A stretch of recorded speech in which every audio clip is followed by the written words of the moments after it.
नंदुरबार विसरवाडी महामार्ग पोलिसांकडून वाहनधारकांची लूट।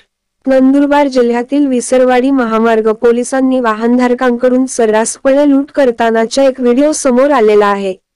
अवजड वाहनांकडून दिवसाढवळ्या या ठिकाणी नेमणूक करण्यात आलेले कर्मचारी सर्रासपणे पैसा वसूल करताना दिसून येत आहे। महामार्ग पोलिसांचे काम हे रस्त्यावरील अपघात झालेल्या ठिकाणी मदत करण्यासाठी असते, परंतु या ठिकाणी नेमणूक करण्यात आलेले कर्मचारी हे सर्रासपणे वाहनधारकांना लुटत असल्याचा धक्कादायक प्रकार समोर आलेला आहे। या ठिकाणी कार्यरत असलेले पोलीस कर्मचारी बिनधास्तपणे पैसा वसूल करण्याचा धंदा करत आहेत। विसरवाडी महामार्गावर यापूर्वी मोठे अपघात होऊन प्रवाशांचा जीव गेलेला आहे। या प्रवाशांना मदत करण्यासाठी महामार्ग पोलिसांची नियुक्ती करण्यात येते। याउलट हे पोलीस कर्मचारी फक्त पैसा वसुली करण्यातच मग्न असल्याचा प्रकार सुरू आहे।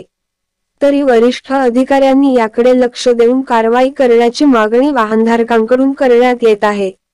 या ठिकाणी पैसे गोळा करून वाटप करणारा तो पोलीस कर्मचारी कोण याची चौकशी करून कारवाई करावी। आम्ही लवकरच त्या पोलीस कर्मचाऱ्याचा पर्दाफाश करणार असून वाहनधारकांना न्याय देणार आहोत। नंदुरबार प्रतिनिधी अजय महाश्मी।